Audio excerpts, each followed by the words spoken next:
let's posit for this hypothetical, that it's a woman who's married and maybe has kids, maybe doesn't, and her husband has left her or is leaving her for someone else. And she goes, damn it, I am going to get him. Man, I am going to screw him to the wall, right? There's that, you talked about social justice, this sense of justice, right? Tell me what you would say and what you've experienced when people have either opted to do that or you've talked them out of it, and then tell us why. Emotional justice, social justice, emotional justice. There is no emotional justice. And I say, stay in your own lane. It's a double yellow line. Stay in your own lane. Meaning? Don't care what happens to him. Don't care what happens. You can't, it doesn't, the law will, the math will work itself out. Right. And what he's doing is not your business anymore. That's what divorce is. That's what divorce is. It's a psychological separation. Oh, that's such a great point. Yeah, because you're right. The moment a couple says we're breaking up, then part of the hard part is letting go of the other party on all these different levels. Whereas you used to care about this laundry list of stuff. Now, to your point about staying in your own lane, it's no, this person is now, that's why we use the word divorce, that now they have to be in a separate emotional space, right? Yes, and that's the complexity. Sometimes people keep fighting in order to remain engaged. They're not married. Divorce. I say to people, you're not. I had a woman said to me, they were divorced 5 years, but she's still talking about it. And I said, you're not divorced. Right. Because divorce is something else. In 2022, a little over 2 million couples tied the knot. Undoubtedly, nearly all of those couples entered into the state of matrimony believing that their union would last for years, perhaps decades, or maybe, as many stated in their vows, till one of them passed away. But in that same year, nearly 700,000 couples, 1/3 the number who tied the knot, ended their marriages after an average of 8 years of matrimony. And I suspect that if you spoke with any of these couples when they began their marital journey, that few believed that their union would end so soon. Ending a marriage, getting a divorce, is generally a painful experience, both emotionally and financially. Because state laws govern how couples must divorce, attorneys are often required to be a part of the divorce process. Many, if not most, divorces are litigious. That is, there is a legal fight over the assets of the marriage, the estate. And if there are children in the marriage, a fight can ensue over custody of those children. For most couples, now individuals, divorce is an emotionally and financially difficult journey. Not only is the marriage being dissolved, but many other relationships are adversely affected as well. Participants in a divorce often turn to loved ones or maybe a therapist for emotional support during this process. Of course, a divorce attorney provides legal advice, but a divorce is about so much more than the legal dissolution of a marriage. This is where a divorce coach comes in. They bridge the gap between the emotional support provided by a therapist and the legal advice given by an attorney. These coaches help their clients with the myriad of challenging practical issues that arise during a divorce, issues relating to money, housing, co-parenting, parallel parenting, and many other things. Join me in my conversation with Bonnie Ladd Miller, a certified divorce coach, and learn how divorce coaches assist people whose marriage is ending and who are starting a new phase in their lives.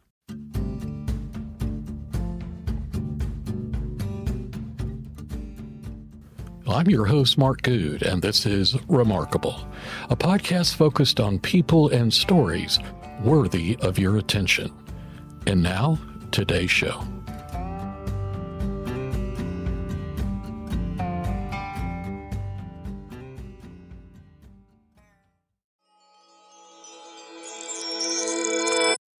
Tell me what a divorce coach does that's different than a regular therapist or coach. Good question. A divorce coach is much more active, as an active role, and helps really make sort out the emotional from the practical, whereas it helps clients use their divorce attorney more effectively. That's interesting. So I think divorce can be very expensive if you use your divorce attorney as your therapist. Some of them would like that because the meter is always running. Of course. I had one like that. Yeah. How are you doing? And I'm like, you're my attorney. You're not my therapist. Yeah, but on email, they charge. Right. Absolutely. Everything is charged. And I think it really does help me use my divorce attorney more efficiently, effectively, more cost effectively. Absolutely. So we prepare. What are you going to say to your attorney? What are you going to talk about? What he says X and you say Y. It's very practical. How to deal with the soon-to-be X. Right. How to manage those emotions. How to talk to your children about it. Where do you want to live? What do you see yourself afterwards? A lot of people can't imagine how they're going to get through it. What do you want to do with the house? And process that in detail. Yeah. If you get this pot of money at the end, what are you going to do with it? It's interesting because so many of the issues that you've described are what I call legal. In other words, they're outside of the bounds of the litigation, which tragically remains the mode that many people pursue when they get divorced, as opposed to collaborative, which is just a contract negotiation. But even then, whether it's litigious or not, there are clear boundaries of what the divorce attorney is hired to do, right? It's essentially property. It's math. Yeah, it's math. And if there's children involved, then there's custody stuff, right? It's those two things. But what you've talked about, your coach providing, was a much broader set of guidance, advice, feedback. What are you going to do if you get this kind of money in the settlement? How do you think about spending it? Where are you going to live? You're right. That's a superset of what an attorney would do, but is so, I would think, no, I could say this with confidence, would be very meaningful to somebody going through a divorce. Do divorce coaches ever talk to people before they've pulled the trigger on a divorce? Yeah, pre-contemplative, absolutely. Absolutely. To give the person clarity on absolutely what this means. Of course. Some people decide not to. Right. Because the reality is that they don't want to leave the other parent to parent very much. So it could be that.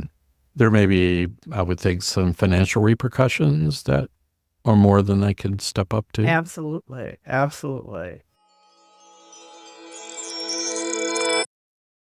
Welcome back to another edition of my remarkable podcast.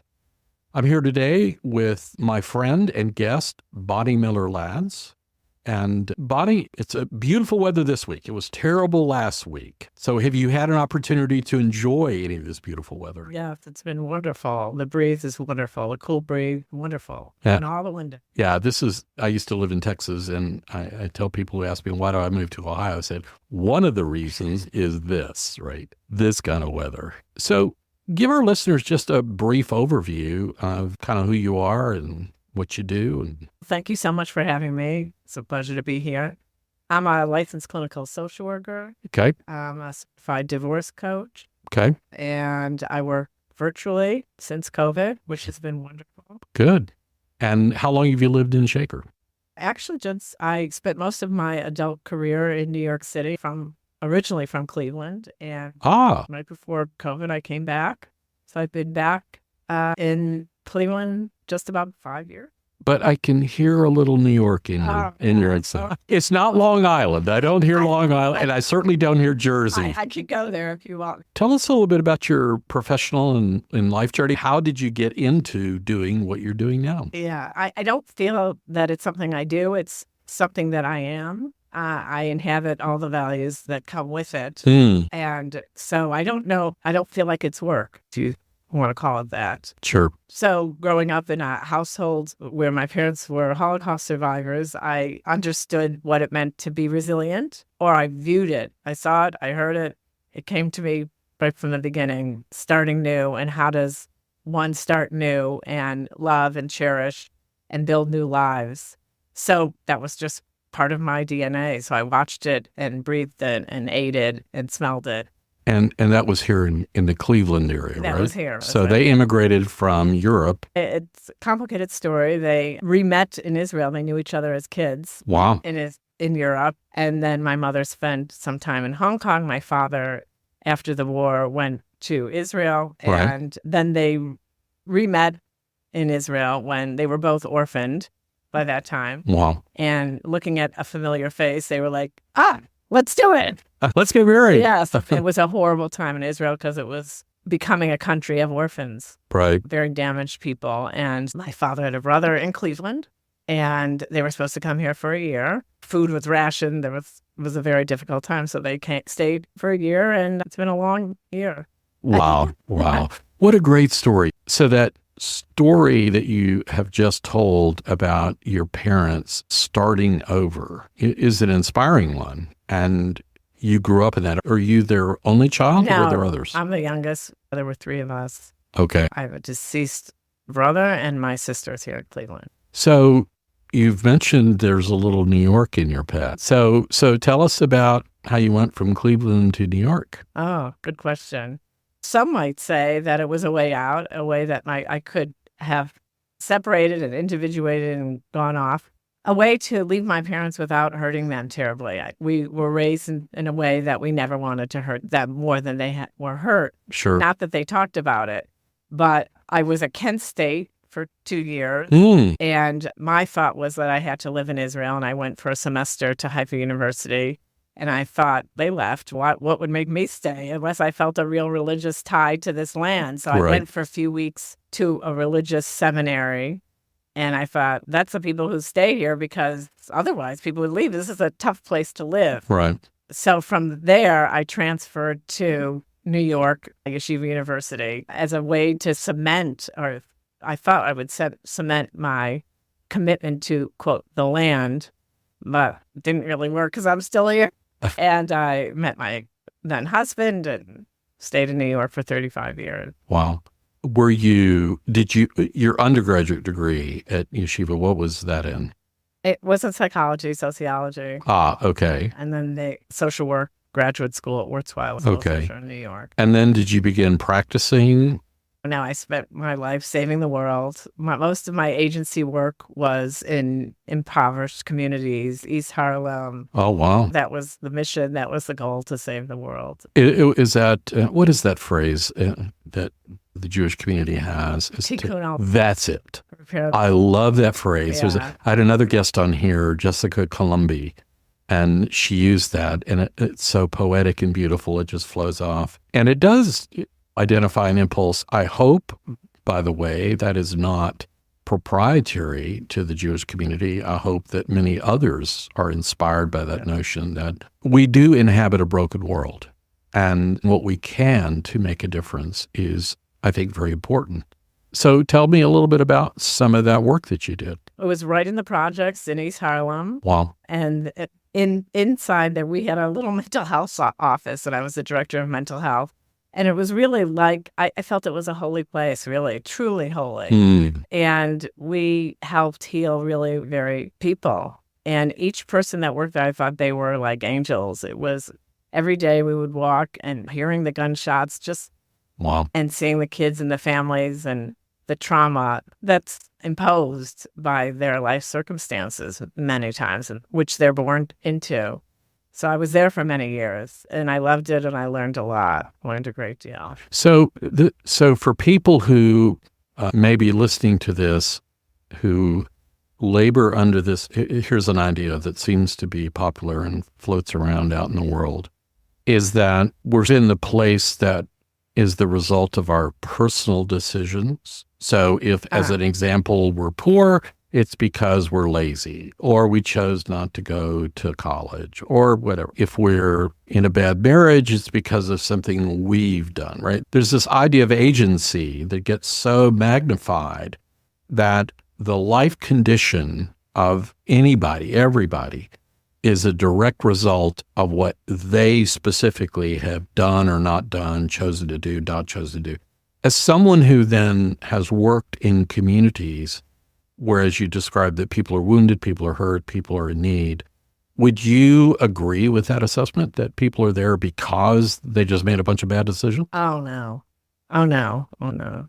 No, born to a zip code, born to particular families is all luck of the draw, random lottery. Lucky Sperm Club. Yeah. I wish I would have been born a Rockefeller, I often say, but I wasn't. I was a plumber's daughter. What are you going to do? You would say you would push back against that idea. Oh, absolutely. Yeah. Absolutely. You know, in this whole thing in COVID, we're all in the same boat, but we have different. Some people are on a life raft, some people are on a piece of wood, and some people are on a yacht. We all do it differently. Right. We have the equipment and given the tools to do it differently. And the people who suffered were those on the, had very little. So talk a little bit about some of what I would call lessons. So if I were to sit down with you as I am now, and I'd say, okay, Bonnie, you worked in some really tough places in New York, but as you talk about it, the office that you occupied, the people that were around you were like angels, as you describe them, which is a lovely way to think of them. What are some of the takeaways as you would go home or as you would talk to other people who weren't in those circumstances? What are some of the things that just popped out at you as if people only knew kind of stuff? So I mentioned to you this man I follow, Father Greg Boyle, who works with gang transformation, helping people. And one of the things he said says is that you don't go on the margins to make a difference. You go on the margins to see how you can be different.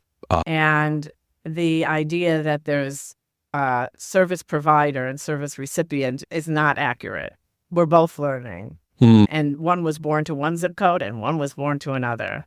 And that people are people and learn ways to adapt to the complexities of their lives, given the circumstances in which they were born. And if I was born there, trust me, I would be a different person. Wow. And that life is really a miracle, and that people adapt to their environment based on what their environment offers, confronts them with. So in your work there, and with and I love this phrase, I'll use it again, the angels around you, did you feel like over time that you were helping, adding value to the clients that you met and worked with?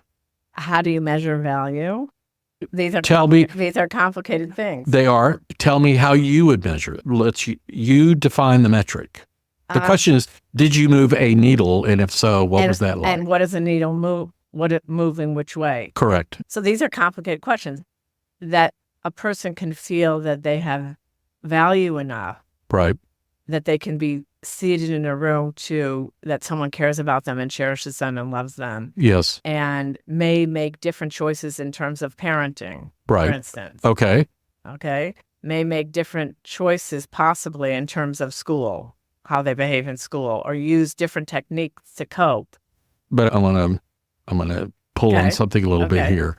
You're using the value neutral phrase, different choices of parenting. What do you mean better choices in parenting or better in schooling? Better in terms of having positive outcomes in the context of parenting with their children, schooling with their children or them? More adaptive, getting the results that they would want. Okay. And it's very complicated because it's intergenerational. Yes. That the people that live there have been raised. There's no other way. It's like a foreign language. Right. Any kind of what we would consider, or what a lot of people would consider within the norm, may feel like a foreign language. Or be like dropping into a country in which we didn't know the rules. That's interesting. And the reason I ask you that question is because, and this is about me, not you, I like to feel, I felt this way throughout my entire career, that when I showed up either in my place of employment or if I was an entrepreneur in a company that I was building, that I was making a difference. And that difference could be measured financially. That difference could be measured in terms of community impact. There's a lot of ways, right? When you went home at night, not every night, but in general, did you feel like you were having a positive impact on the communities that you work with? Yeah, I felt that, someone who would possibly leave dealing drugs to get a job in which may not be as financially rewarding. Yes, correct. was a family business. Right. We all go to, if it was a baker, he would be a baker, but his father was a successful drug dealer. So he went into the Family business, right? So that was a complicated choice. So for him to do that was, I think, making a difference. Yes, and I would agree with that. I think that, again, I'm reflecting on things that I hear in the ether. There are a lot of people that don't want to pay attention to the folks who live in the margin, in the margin. And it's remarkable and tragic to me to hear them say, with respect to government assistance, that it's a poor use of government funding. I think of the government as a giant community service organization, in effect, that we all pay into it. It does a variety of things for us. It protects us from adversaries. It manages to some degree the economic system so that companies don't lie, cheat, steal, abuse, etc., although many of them do, but it tries to stop it. But also in terms of social welfare, assisting those people that are on the margin that, to your point, have been born into that system and who know nothing else, who live and breathe a certain set of values that's just in the air around them, right? That's what they know. That's what their parents, their aunts, their uncles, their neighbors, whatever, live. We're all that way, actually. But again, the feeling is, we shouldn't do anything. They should, quote, help themselves, their malaise, their poverty, their problems. And what I'm hearing you say is, you talk about this different language for you as somebody going in, but also the reverse is true. So if you take them, many of them might say, except for the fact that maybe I don't have enough food to eat or I can't feed myself as regularly as I'd like, this is the only world I know. This is my frame of reference. And so my view is that unless and until somebody comes in and goes, no, you actually can make different choices. And it'll be beneficial for you, for your family, your children, if you're married, if you have kids, whatever. It takes someone to bring that message, right? In there. It's not going to happen through us. It's not just a message, it's an action. Yeah, correct. Because we watch TV, it's always messaging, but it really has to be a concerted effort of financial investment in making the difference. Yeah. Because the messaging is all over what we ought to be. Oh, yeah, you're right. There's a lot of shoulda, woulda, couldas out there. Yeah. And so if that's not even within your grasp, I had a friend who, after he got out of a 12-step program one time, I was in a meeting with him, and some guy was talking to him about some stuff, and he said, "Stop shitting all over me." Yeah, quit shitting all over me. That's great. Yeah, it's really good. Wonderful. Okay, so you did that for, how long were you engaged in that? About 15, 16, 17 years, and worked in different agencies. Wow. In severe psychiatric rehabilitation and all that. So you've done a lot of work with folks who are on a variety of margins, Correct. Whether it's mental health, socioeconomic, etc. You've been out there on the edges. So when did you begin to work? Well, I guess you've always worked one-on-one in all of these contexts. Correct. So the question would be, when did you hang up your shingle and say, Bonnie Miller Lads, 5 cents, please? Yeah, that's about what it. So I always had a small private practice. Okay. And when I had kids and when I was doing that more actively, so I always maintained a small private practice. And then when I moved here, I entered a group practice here, and then COVID hit, and I was working online, and I just thought, this is great. So you welcomed that online world. I didn't initially. I thought, this is weird, but Right. people were so accessible and people were loved. I was like, again, there was a sense of mutuality. I was in their kitchen. Right. They didn't have to come to my office. I was in their kitchen. They were having tea. I was at my desk. I was in their home. They were in their environment in which they felt comfortable. And I think it lends itself to a lot of accessibility. And the power differentiation is diffused a bit by a screen. Yeah, no, that's a great insight.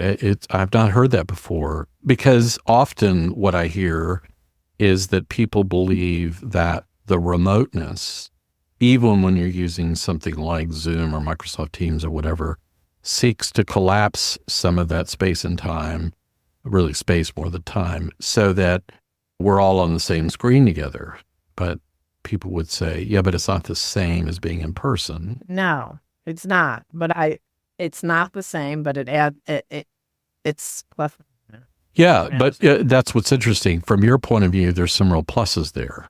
I find that people are more relaxed. They're literally at their kitchen table. Right. They're not going to the doctor's office to be fixed in the same way. So what sort of therapeutic practice were you offering? I'm interested to know, because at the beginning of the episode, you talked about your background in social work. We've talked about that. But you seem to have, I don't know if the word is pivoted or not, but you're now a divorce coach, which when we met, as one of the reasons I invited you on the show, is it was my first time to ever hear about that. Mm-hmm. And I was like, that's a thing? Which, trust me, there's been a number of people that I've interviewed here. And partly the reason I've invited him is because I've never heard of that before. Because I'm a naturally curious person. I'm like, come on the show because I want to learn. So talk about divorce coaching and what you do, how you got into it, et cetera. Yes, it's a fairly new part of coaching. Right. So that's why you probably never heard of it. Yeah. And it's a wonderful addition or addendum to what I do or what I practice in terms of the mental health piece. It's a wonderful, I could wear both hats very easily. Okay. And what happened was most therapists ought to be in therapy. I certainly was seeing a therapist and went through going through my own divorce. And the truth is she didn't know that much about divorce. She being your therapist. Yeah. And I saw the greatest lover when you're going through divorce is Google. So you search all night long, you're with your lover Google. That's a great word picture.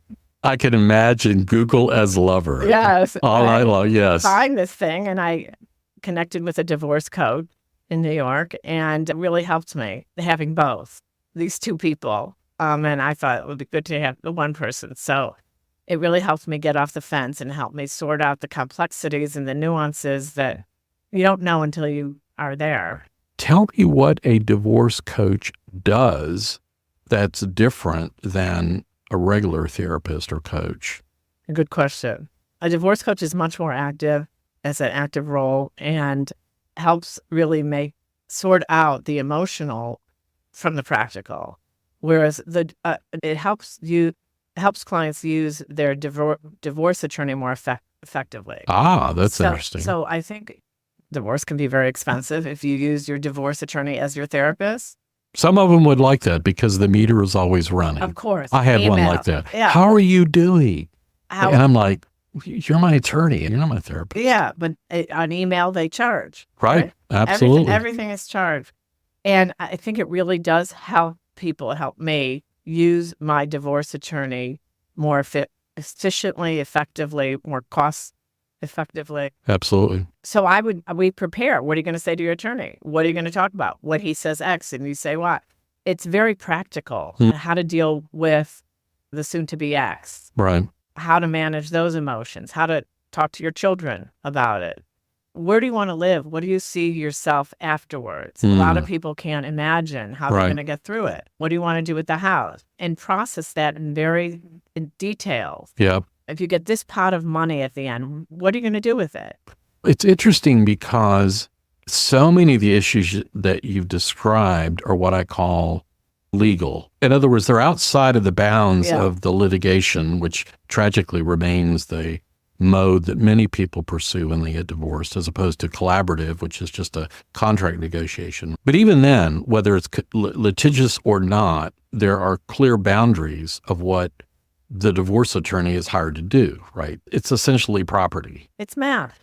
Yeah, it's math. And if there's children involved, then there's custody stuff, right? It's those two things.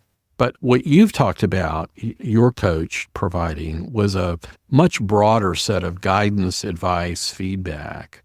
What are you going to do if you get this kind of money in the settlement? How do you think about spending it? Where are you going to live? You're right. That's a superset of what an attorney would do, but is so, I would think, I could say this with confidence, would be very meaningful to somebody going through a divorce. Do divorce coaches ever talk to people before they've pulled the trigger on a divorce? Yeah. Pre-contemplative, absolutely. Absolutely. To give the person clarity on Absolutely. what A this lot of it. means. Of course, some people decide not to Right. because the reality is that they don't want to leave the other parent to parent very much. So it could be that.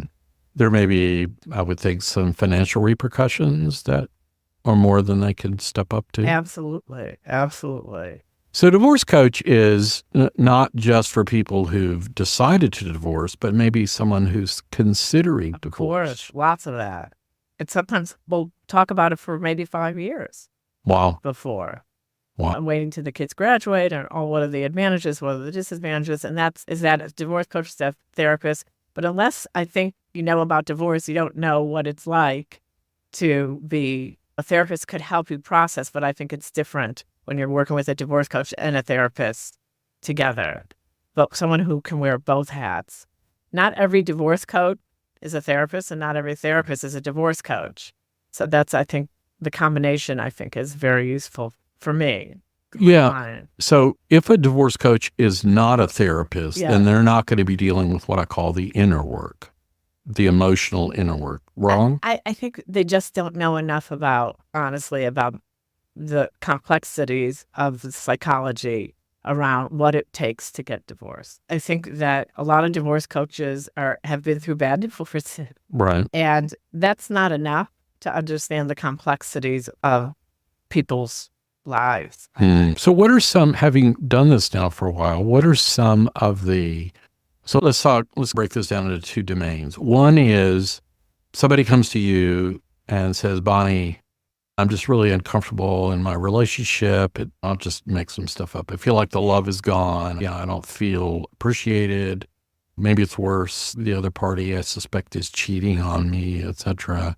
I don't feel like I can trust him anymore. The intimacy is gone. I don't know how to get it back, but I've never been divorced before. What are some of the things that you would offer to that person to think about before they went off and got a divorce decree? I think there's a lot to think about. Okay. One is, can they afford it? And what would that look like? And is there kids? And what would that look like? And the fantasy that I think that there are a lot of fantasies that people bring to it, that there will be emotional justice. I'll get him, right? Yep. Or I'll get her, which there isn't.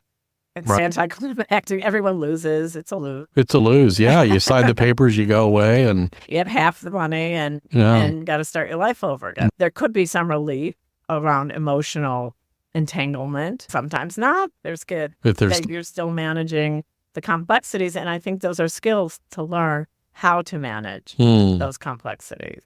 And so it's difficult, but it's difficult in a different way.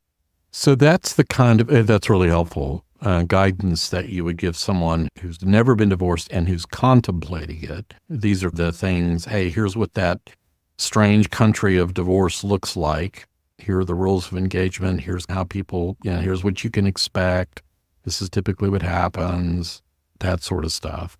Now let's roll the tape forward a little bit to someone who's decided to get a divorce, who's perhaps hired a divorce attorney, but recognizes that they need more assistance. What is the we've talked about it briefly before, but take us through again. What are the kinds of things that you as a divorce coach will bring to, call it an engagement, to this client to help them through that process? They've already decided, I'm getting a divorce, that's it. Right. So what would you do? One very important thing is to helping them not forget who the decision makers are in this process. So a lot of people, many times women, will defer to their attorney. My attorney says, and I'll say, what do you want? My attorney says, what is it that you want? And I say, your attorney is done with this at the end of the day. He gets your check and he's done. This is your life. Right. You're going to go home to a new life. So think about what it is that you imagine that will be. So that's, I think taking that ownership and responsibility for what your life is a transformative process. It sounds, and it's interesting you say it that way. It sounds like that's honestly taking full responsibility for your choices and decisions should have been a part of your operandi, your way of behavior before then. But you, as a divorce coach, can flag when it's not, right? So when somebody comes to you and says, as you just gave the example, my attorney says, you're the person that's holding a stop sign going, wait, it's what do you want? Oftentimes people will bring the stuff from their spouse to the attorney. Wow. So we call that transference. And either the attorney he's the worst attorney, he's anti-me. People will put a lot on the lap of the attorney, who's the authority figure seemingly around the person who's going to tell them what to do. And I think people get mixed up because you're caught in this emotional entanglement unlike anything else we've ever experienced. Really, I think, it's a crisis of life that no one ever tells us about, and we're caught and we can't think straight or see straight. So whoever says, well, I know the answers, tell me, how do I get through this? Because we want the certainty. Yes, that's the other thing, wanting certainty. And there's no uncertainty. You got to make the decision, given all the bad decisions you have to make. You have to make the best one among bad decisions. I don't want them to take the kids, and I don't want him to have the kids, and I don't want this. But someone has to be, we have to split up the parenting plan somehow. And they're all bad. It won't be the same. And I think that's a very hard thing to get used to. Everything will be the same. I just won't be living with him. No, that's really not how it is. That's not how it works. No, that's really great advice. And listening to you more and more, I can understand the value brings. I think in business terms, when I've coached clients, I've often, they're putting together a project plan, right?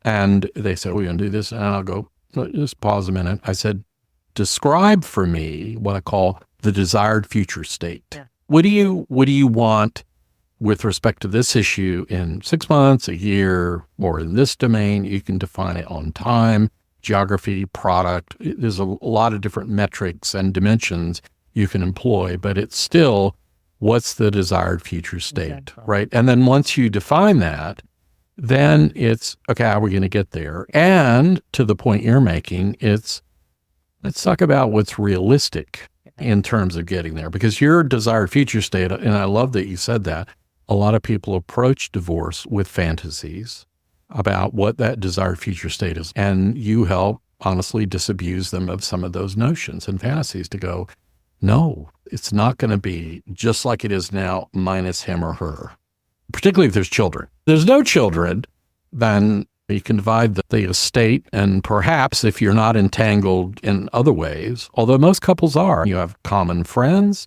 you may live in the same city, generally live in the same city, you may have professional connections. So even there, even though there may not be children, there's still all these other connections that you have as a couple that now have to come in some way unwound, which is messy and hard in many cases. Very.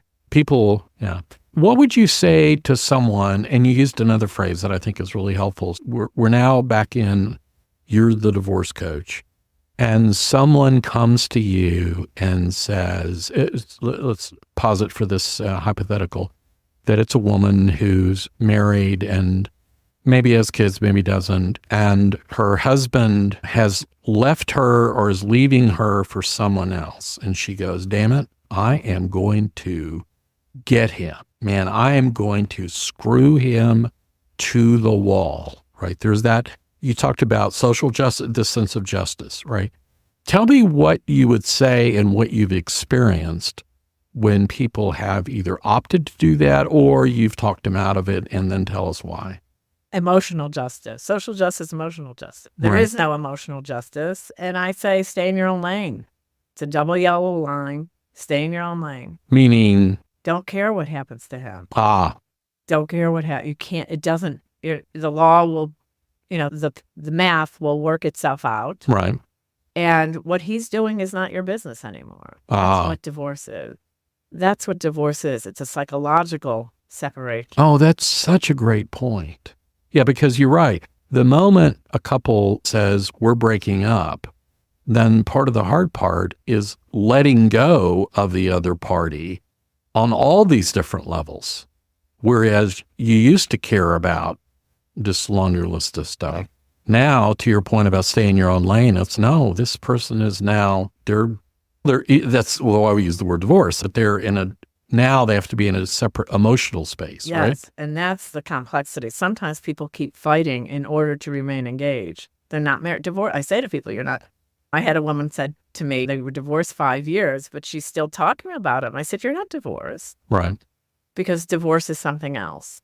That's a great point. Years ago, I heard someone say that often people fight to obtain or regain intimacy. Of course.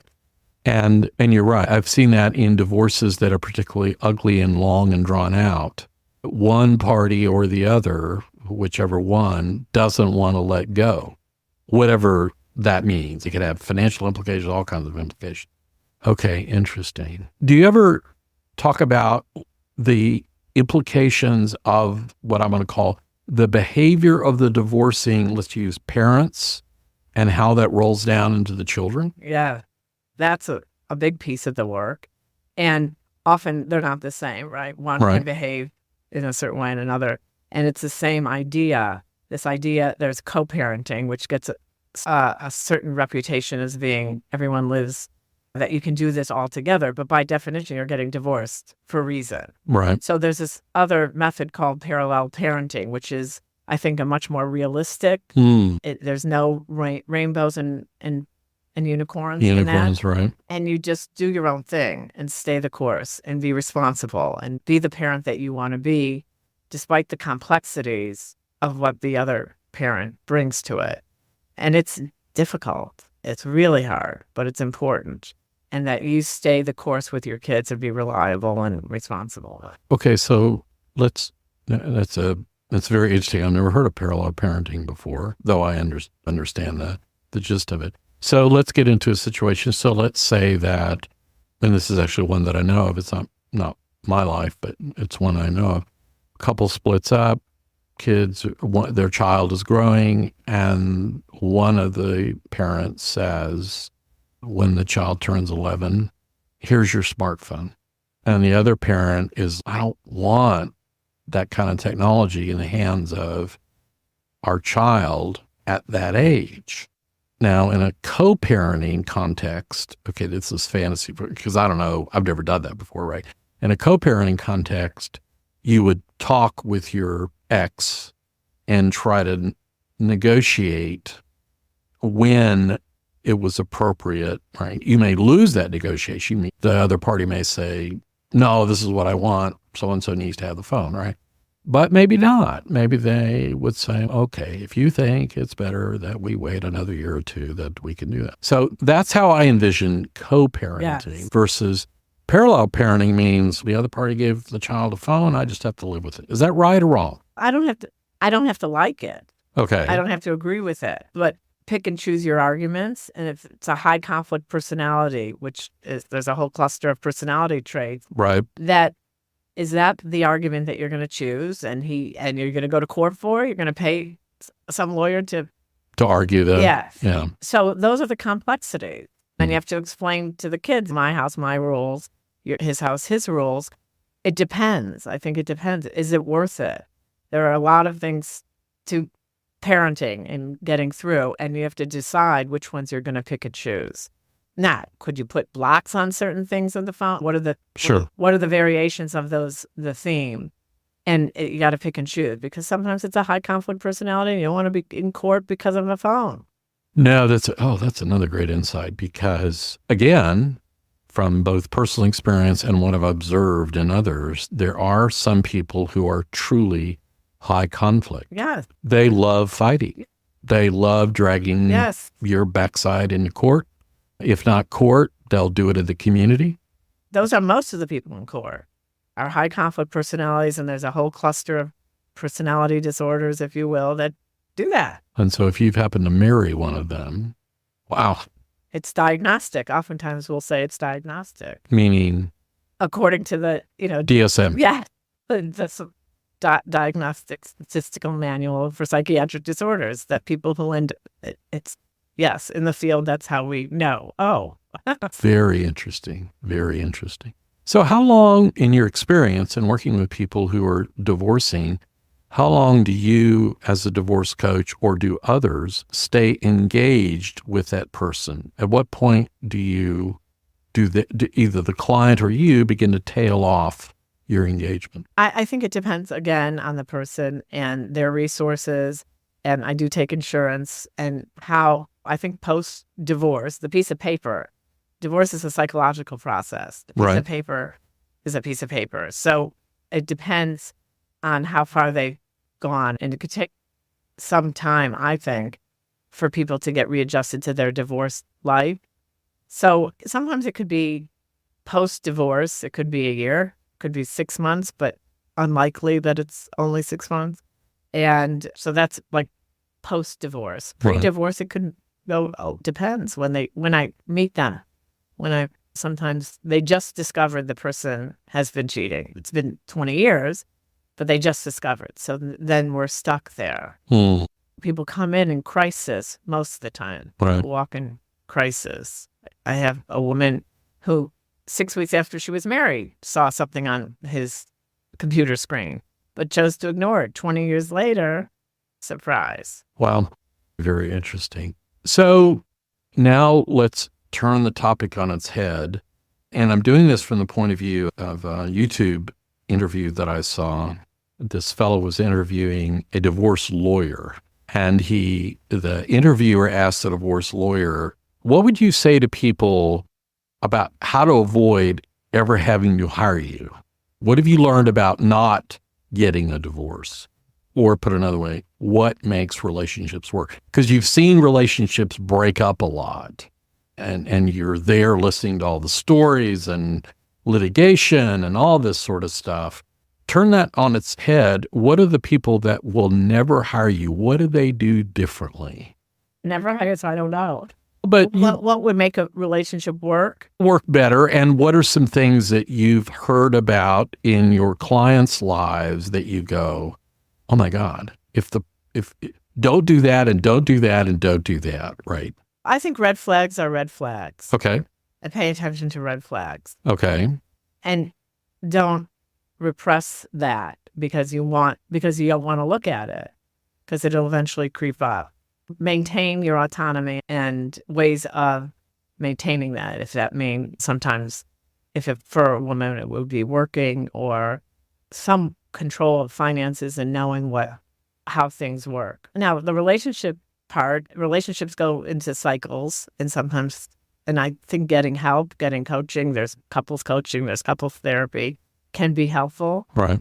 It sometimes isn't. And I don't think, unlike, the idea the very worst catastrophe is divorce, I think that's also a myth.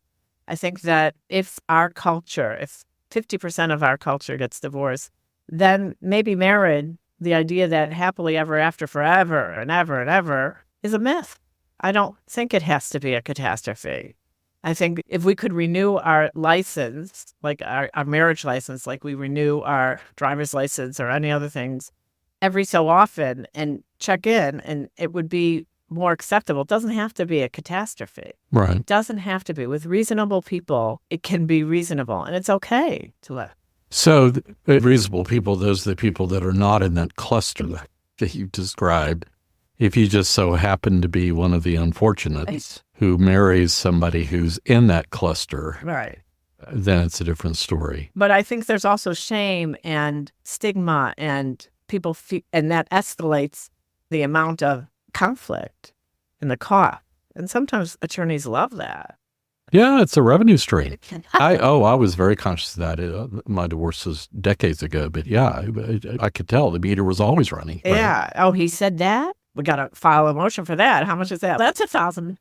Yeah, and I agree with the piece about shame. I came from a background very evangelical, very conservative in the idea of till death do you part, and no matter what it takes, stay married. And I knew a couple older than me that had a really tumultuous relationship, up and down and up and down and up and down. I could tell you all kinds of stories.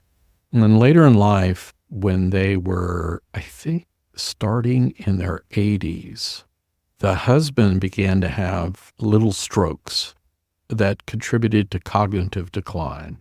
He was the happiest in that marriage that I've ever seen. And I told people, I said the last 5 to 10 years of his marriage was perfect because he was unaware. Yeah. He was just unaware.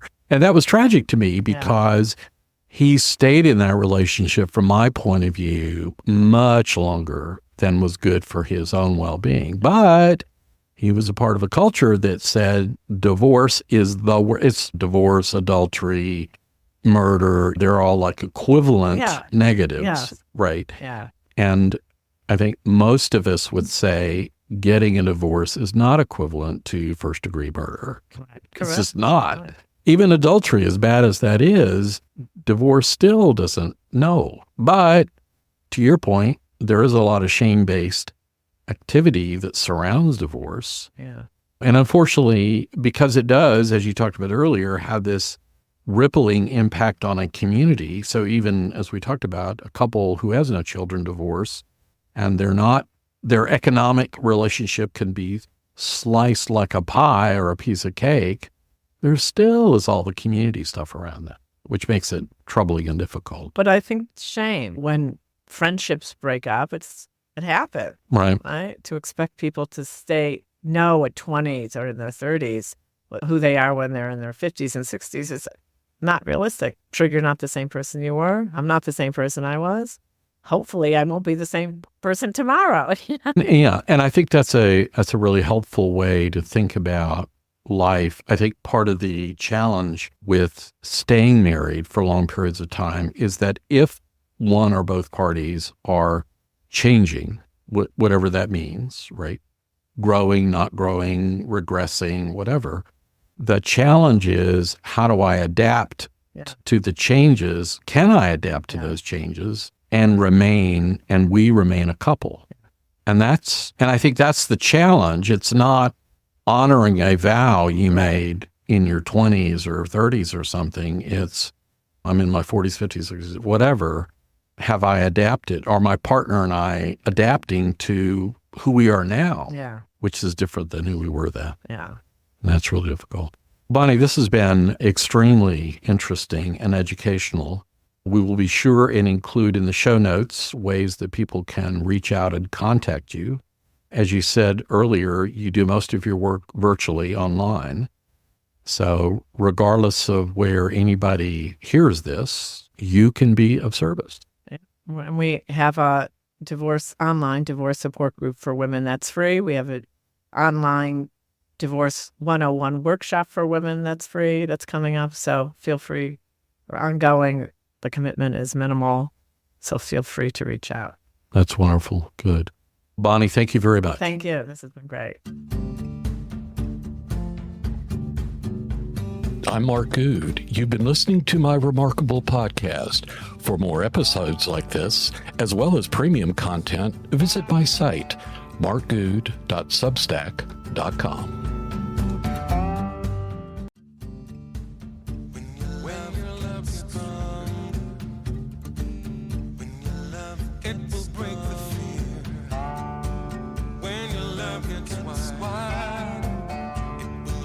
It will bring you